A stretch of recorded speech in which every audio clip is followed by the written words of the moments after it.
इस वीडियो के बाद आने वाली जो सीरीज़ मैं जो अपलोड करूँगा इस चैनल पे, अगर आपने उस सीरीज़ को पूरा देख लिया तो आप किसी भी तरह की कम्पिटिटिव एग्जाम में जहाँ पे इंग्लिश पूछी जाती है वहाँ पे आप बिल्कुल भी नहीं अटकोगे and you will succeed in all the exams that you will enter इन।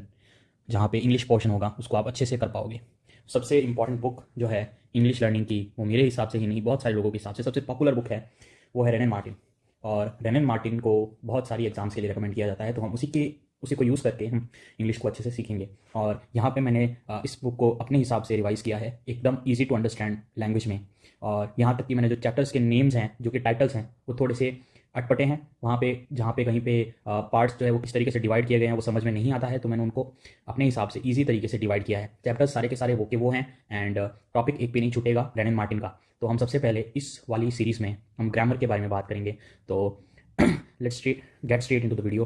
तो यहाँ पे टेबल ऑफ कंटेंट है जो कि मैंने कहा था कि मैंने अपने हिसाब से बनाया है। तो पहली जो बुक है यहाँ पे बुक 1, बुक 2, बुक 3 रेनन मार्टिन के तीनों पार्ट्स हैं। तो सबसे पहला पार्ट है ग्रामर। तो ग्रामर का जो फर्स्ट चैप्टर है वो है द सेंटेंस। सेंटेंस की जो फॉर्मेशन है, सब्जेक्ट एंड प्रीडिकेट, सब्जेक्ट क्या होता है, प्रीडिकेट क्या होता है, कैसे ये वर्क करते हैं, वो सारा कुछ हम इस फर्स्ट चैप्टर में बेसिक उसके बारे में जानेंगे।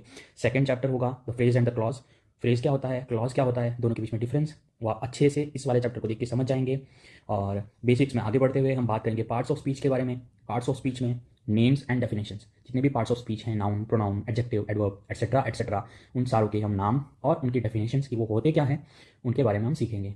And then chapter 4 the nouns and types of nouns, यानी नाउन्स की कितनी टाइप्स होती हैं उन सारों के बारे में आप सीखेंगे। और कॉम्पिटिटिव एग्जाम्स में किस फॉर्मेट में क्वेश्चन कौन से चैप्टर से आते हैं, कौन से टॉपिक से आते हैं, किस किस टाइप से क्वेश्चन, सारे में आपको जब मैं चैप्टर की वीडियोस बनाऊंगा सब कुछ अच्छे से एक्सप्लेन करूंगा और एग्जाम्पल्स वगैरह सब कुछ। चैप्टर 5 हम पढ़ेंगे जेंडर्स ऑफ द नाउन, कि नाउन के किस टाइप के जेंडर्स होते हैं। सारे जेंडर्स नाउन ही होते हैं। नाउन का जो बेसिक मीनिंग है वो हम अपनी LKG UKG से तो नहीं तो 3rd 4th क्लास से हम पढ़ते आए हैं। तो 6th जो होगा वहाँ पे हम बात करेंगे नंबर ऑफ द नाउन, जो कि रेनन मार्टिन बुक में दिया हुआ है। हम यहाँ पे लिखा है singular and plural of the noun. हमने इस तरीके से लिखा है कि जो टॉपिक का नाम है उसको देखते ही समझ में आ जाए कि एक्जैक्टली हम बात किस बारे में करना चाहते हैं। कोई एकदम बेसिक लर्नर है उसको भी समझ में आ जाए। और 7 जो चैप्टर है वो होगा position and use case of the noun, कि नाउन की जो पोजीशन है वो सेंटेंस में किस प्रकार से चेंज होती है, बदलती है किस तरह से, और उस यूज केस का मतलब क्या होता है, वहाँ पे जो है क्या इंप्लाई करता है। चैप्टर 8 जो होगा वो होगा एडजेक्टिव्स। उसकी एडजेक्टिव्स की जो डिग्रीज हैं, positive, comparative and superlative. Positive जो सिंपल, एकदम सिंपल डिग्री होती है वो, उसके बाद कंपैरेटिव एंड सुपरलेटिव कैसे क्या बनते हैं सारा कुछ। फिर चैप्टर 9 हम एडजेक्टिव्स को नाउन्स की तरह किस तरह से यूज़ कर सकते हैं और कैसे बेसिक इंग्लिश में यूज़ किया जाता है वो सारा कुछ हम दिखेंगे। फिर next position of adjectives in a sentence और उसके रीजंस कि क्यों यहाँ पे ये एडजेक्टिव आया है, किस तरह से इस एडजेक्टिव का यहाँ पे इंप्लाई किया गया है। फिर number 11 correct uses of some adjectives. कुछ एडजेक्टिव्स ऐसे होते हैं जिनको अलग से पढ़ने की जरूरत पड़ती है और उनका जो यूज़ केस होता है वो अलग होता है। एग्जाम्पल के लिए सम और एनी। और चैप्टर 12 जो है वो है आर्टिकल्स। आर्टिकल्स कौन कौन से हैं, क्या है, उसका बेसिक से लेके एडवांस लेवल तक हम इसमें पढ़ेंगे। फिर chapter 13 pronouns and its types.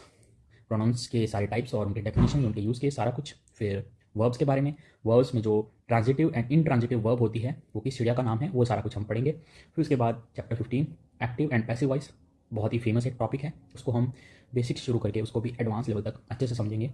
फिर चैप्टर 16 है मूड, जो कि एक रेनन मार्टिन का एक अलग ही उन्होंने एक टॉपिक दिया हुआ है, उसको हम अच्छे से समझेंगे कि होता क्या है। तो यहाँ पे मैंने टॉपिक में ही मेंशन कर दिया है कि किस तरह से इन्होंने मूड को सिग्निफाई किया है। मतलब ये है कि जो सेंटेंस है वो इंप्लाई क्या कर रहा है, उसका मतलब क्या है, वो किसी को निर्देश दे रहा है, किसी को आदेश दे रहा है, या फिर कुछ इंडिकेट कर रहा है। तो वो सारे टाइप्स इस मूड के अंडर में आते हैं और वो हम जब डिटेल में पढ़ेंगे तो आपको समझ में आ ही जाएगा।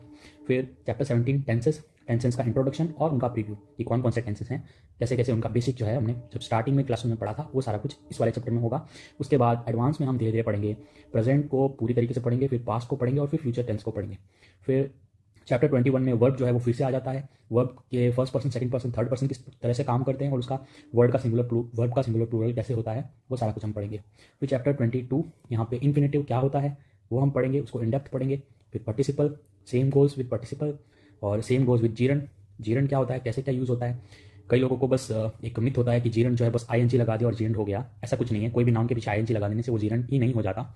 तो चैप्टर 25 जो है उसमें रेगुलर और इरेगुलर वर्ब्स के जो 2 टाइप्स हैं उनको हम पढ़ेंगे कि क्या इसका मतलब होता है। और फिर chapter 26 auxiliary verbs. Auxiliary verbs जो होती है वो हेल्पिंग वर्ब और ऑक्सिलरी वर्ब सेम ही होती है। हमने ज़्यादातर जो है राजस्थानी स्कूल्स में, हमने बेसिक स्कूल्स में हमने पढ़ा है कि हेल्पिंग वर्ब होती है और ऑक्सिलरी वर्ब हमने एडवांस क्लास में पढ़ा। कई लोगों को ये नहीं पता होगा कि हेल्पिंग वर्ब और ऑक्सिलरी वर्ब सेम होती है, तो यहाँ पे मैंने मेंशन कर दिया है यहीं पे। और मॉडल भी एक टाइप की वर्ब होती है, ये भी कई लोगों को नहीं पता है कि मॉडल भी वर्ब्स होती है। सो ये भी एक एक्स्ट्रा इन्फॉर्मेशन है यहीं पे।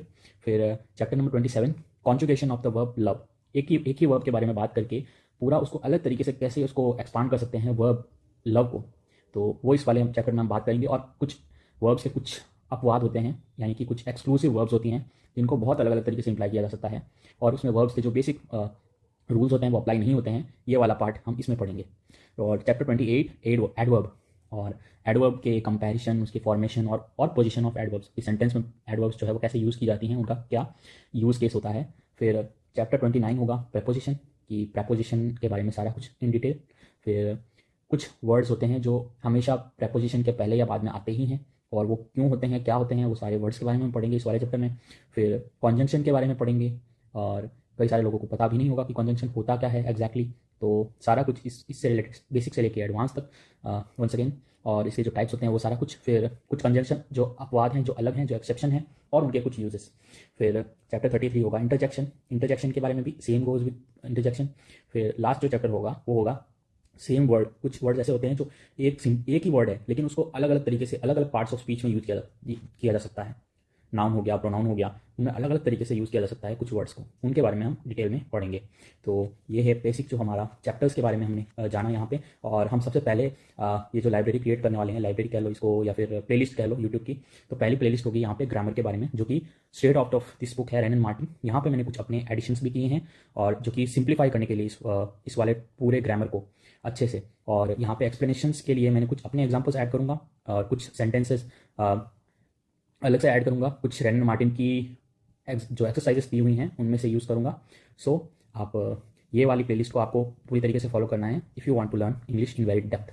और ये मैं कॉन्फिडेंटली कह सकता हूँ कि रेन एंड मार्टिन का ऐसा एक्सप्लेनेशन और इंग्लिश ग्रामर का ऐसा एक्सप्लेनेशन आपको इंटरनेट पे और कहीं नहीं मिलने वाला।